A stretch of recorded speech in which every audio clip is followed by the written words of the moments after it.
They say the city never sleeps. That is a lie told to fool tourists and naive investors. The city sleeps. When the clock strikes 3 in the morning, the blinding glare of neon lights gives way to a cold, metallic silence. The streets empty, traffic halts, and the metropolis becomes as quiet as a concrete graveyard. At that hour, only 2 kinds of creatures remain awake: the monsters hunting and the ghosts watching them.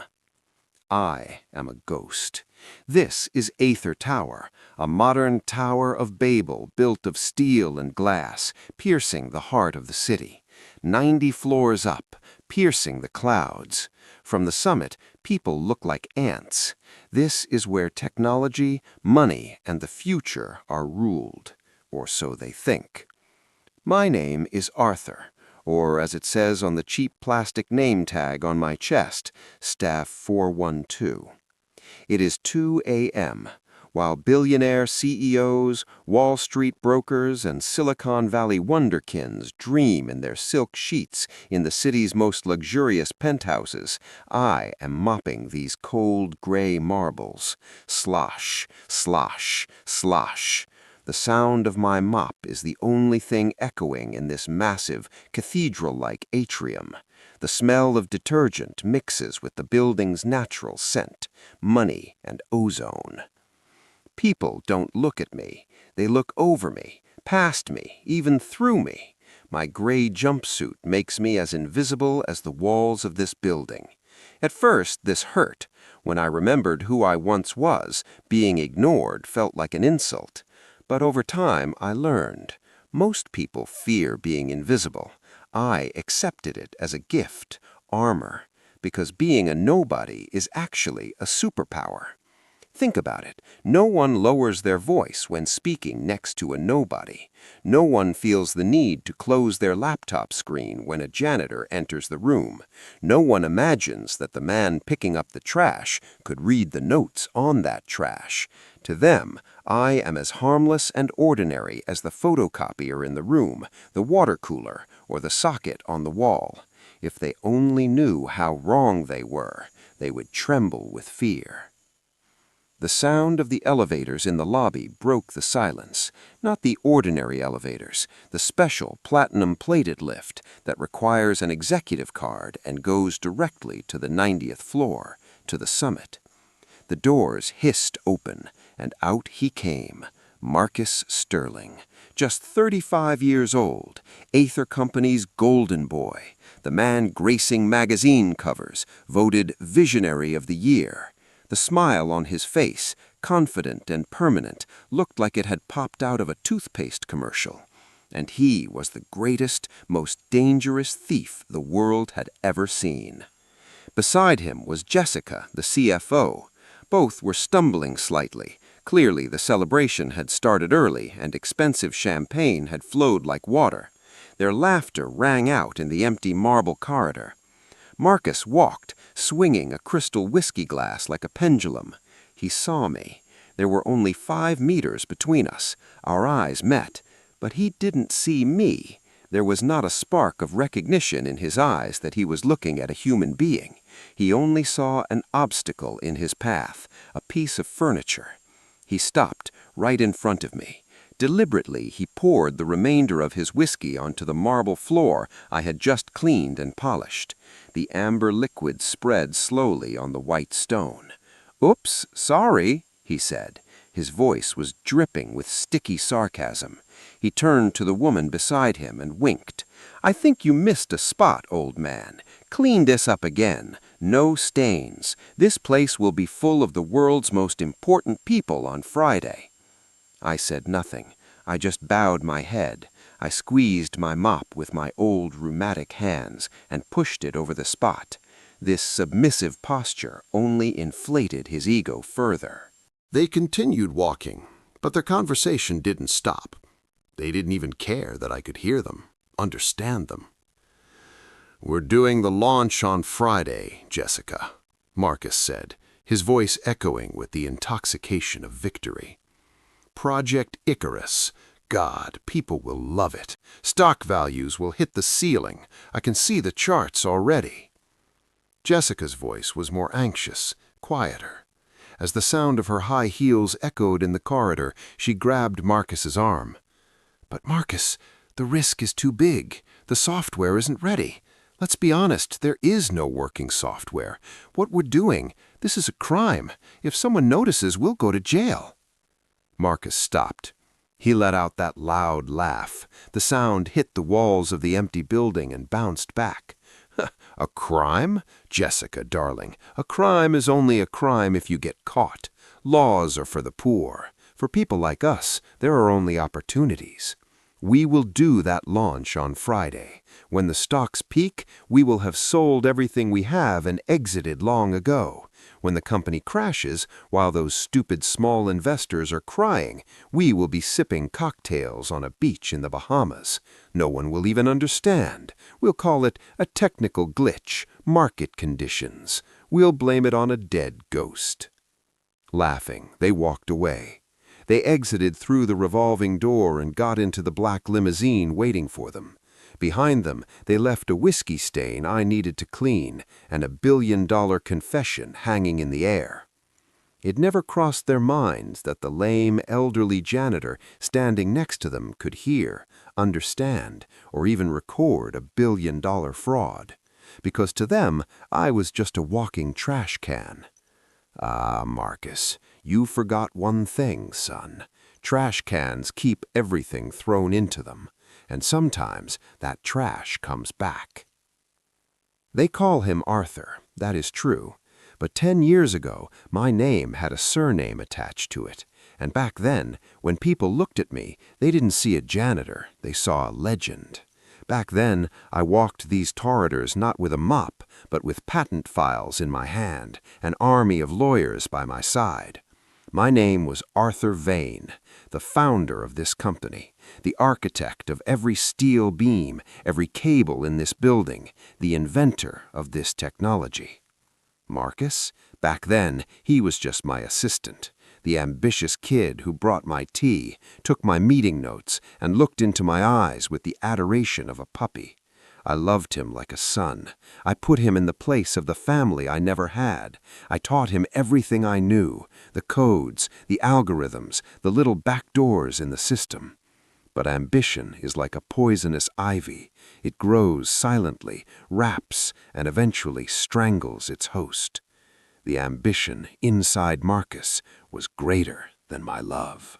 I remember that night like it was yesterday.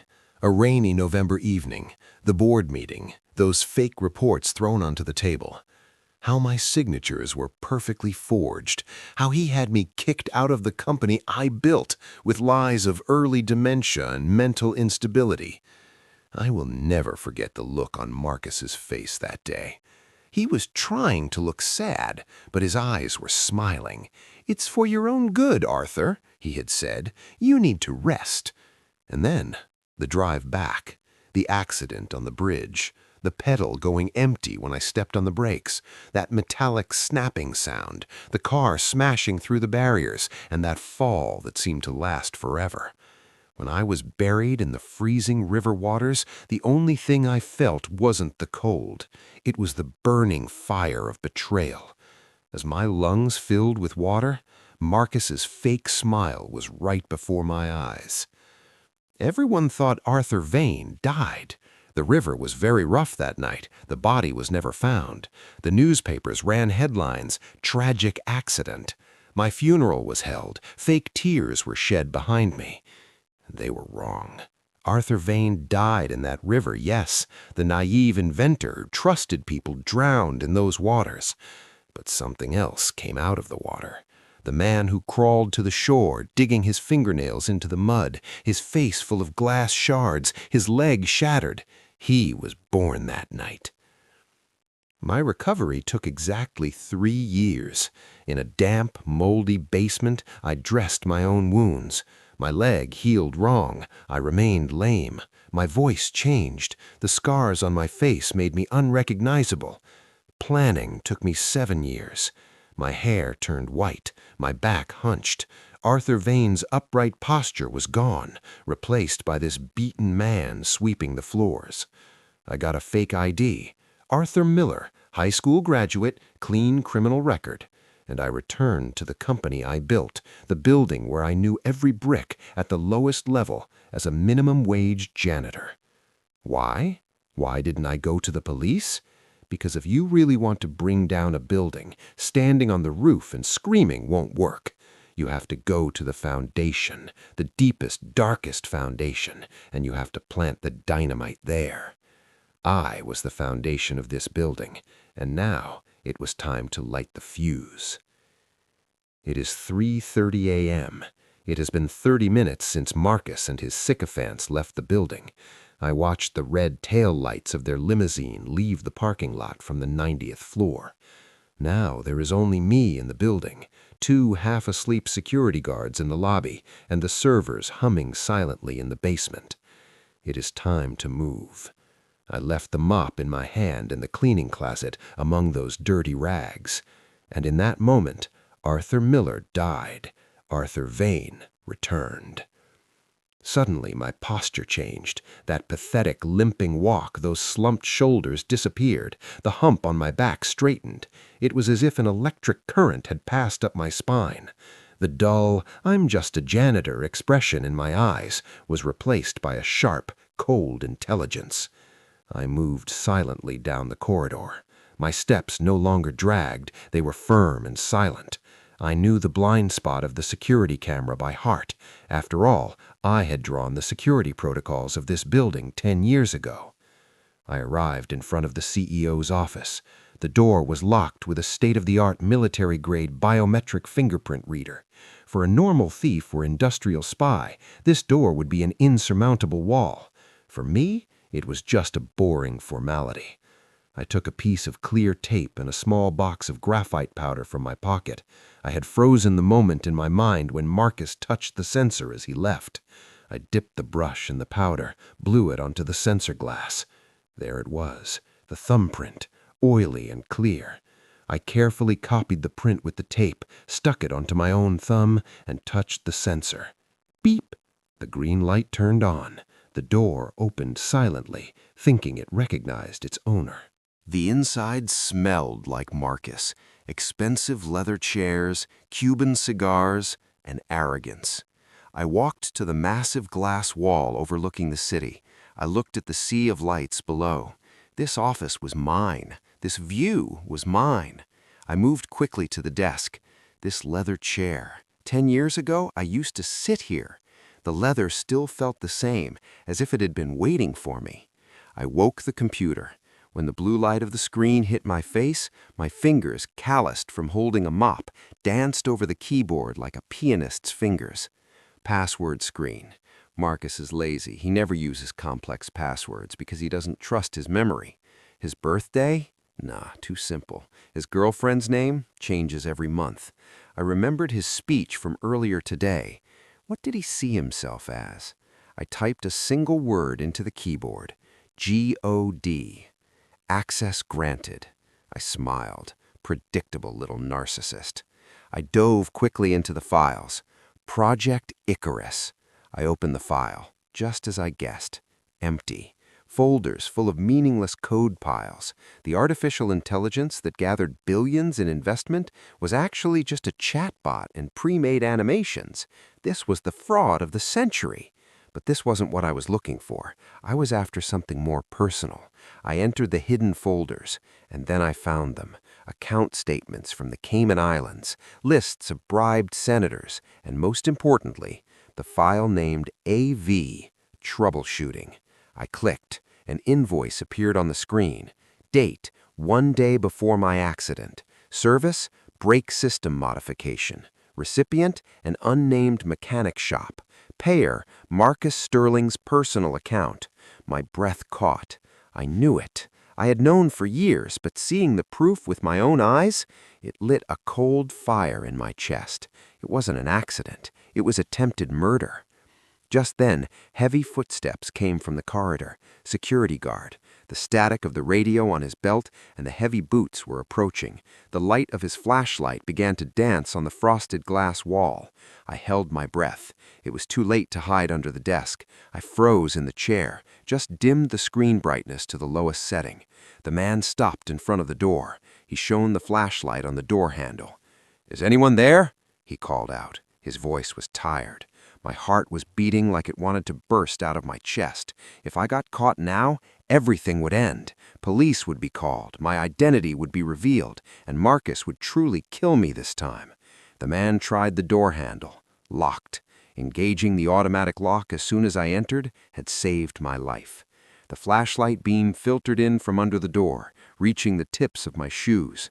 "Must be the wind," the man muttered to himself, and footsteps fading away. I let out a deep breath. My hands were shaking, not from fear, but from adrenaline. I had to finish my job. Tonight, I wasn't just going to copy data from that system. I was going to leave a little gift for Marcus for his grand launch on Friday. Not a virus, not a backdoor, a mirror. I embedded a code into the core of the system that would activate the moment the launch started. This code would hijack the presentation screen and broadcast the truth in a perfect sequence. I pressed enter. Upload complete. Timer started. Appeared on the screen. I shut down the computer. I wiped the desk. I took back my mop. That upright posture, those sharp eyes, disappeared. I brought my hump back out. Arthur Vane retreated into the shadows. The janitor returned. Friday night arrived. Aether Tower's giant conference hall resembled a Hollywood gala. The world's richest people, tech editors, billionaires, politicians, everyone was there. Champagne corks were popping, fake smiles were flying in the air. Giant chandeliers hanging from the ceiling sparkled on women's diamond necklaces. Marcus was shining like a deity under the spotlights on stage, in a white suit. Jessica was beside him, but her face was pale as a sheet. I was at the very back, in the shadow of the stage curtain, waiting with my broom in hand. No one was looking at me. No one knew that the man holding the fate of this night in his hands was the old man in dusty overalls in the corner. I had the best seat in the house. Marcus took the microphone. His voice was trembling, not from excitement, but from insatiable greed. "Ladies and gentlemen," he thundered. His voice reached the furthest corner of the hall. "The moment you have been waiting for years has arrived. Today, we are not just introducing a product. Today, we are taking civilization to the next level.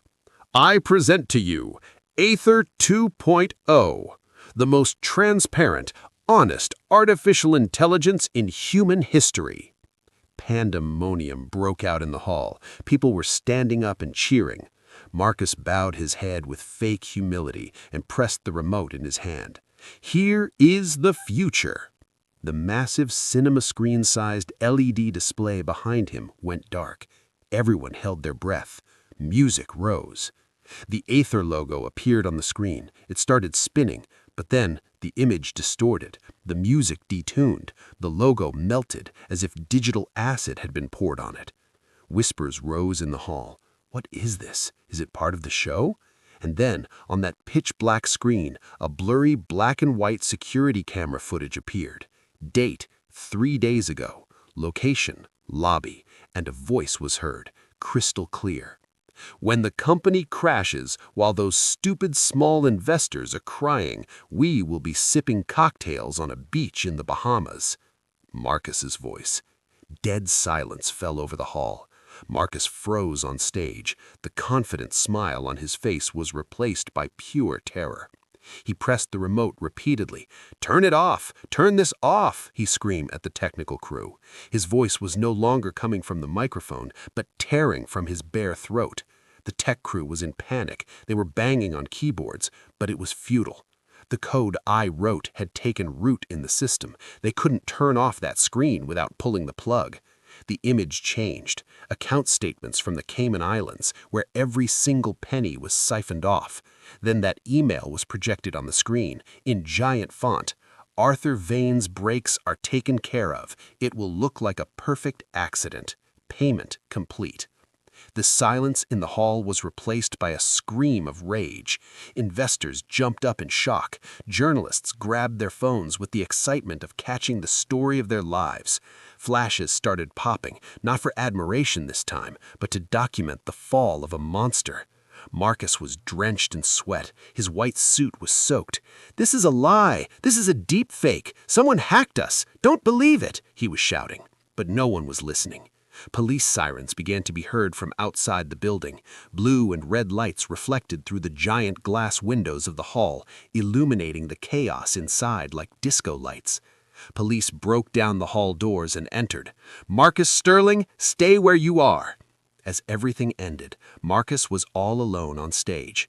The crowd around him, those sycophants, had withdrawn in an instant, leaving him like a leper. His eyes scanned the crowd. He was looking for a culprit. Who did this to him? Which rival? Which hacker group? And then his eyes caught the blackness behind the stage.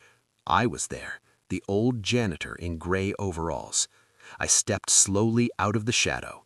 The light hit my face. I set my broom aside. I lowered my glasses to the tip of my nose. I straightened my back, and I offered him that old, fatherly but disappointed smile that only he and I knew, the one I used to give him 10 years ago when I called him son. Marcus's eyes widened. His color turned to chalk. His knees gave way. I could read his lips. "Arthur? But you died!" I looked into his eyes. I saw the fear, the regret, and the collapse there. I slowly brought my right index finger to my lips. Shh. Police grabbed him by the arms and pinned him to the ground. "You are charged with attempted murder and aggravated fraud." As Marcus was dragged away, he couldn't take his eyes from me. I turned my back. I didn't pick up my broom on the ground. There was nothing left to clean. I walked calmly out through the chaos in the hall, between the police, through the panicking crowd. No one stopped me. No one looked at me, because in the midst of chaos, no one pays attention to a janitor. When I stepped outside, the night was cool. The air was clean. Behind me, as Aether Tower was illuminated by police lights, I opened the stock market app on my phone. Aether Corp stock, $0, 0 cents. I didn't take my company back. I didn't sit in the CEO chair. I destroyed it. Because sometimes the only way to fix something is to burn it to its foundation. I popped the collar of my jacket and blended into the darkness of the night. I'm Arthur, this city's best janitor. And tonight, I cleaned up a really big mess.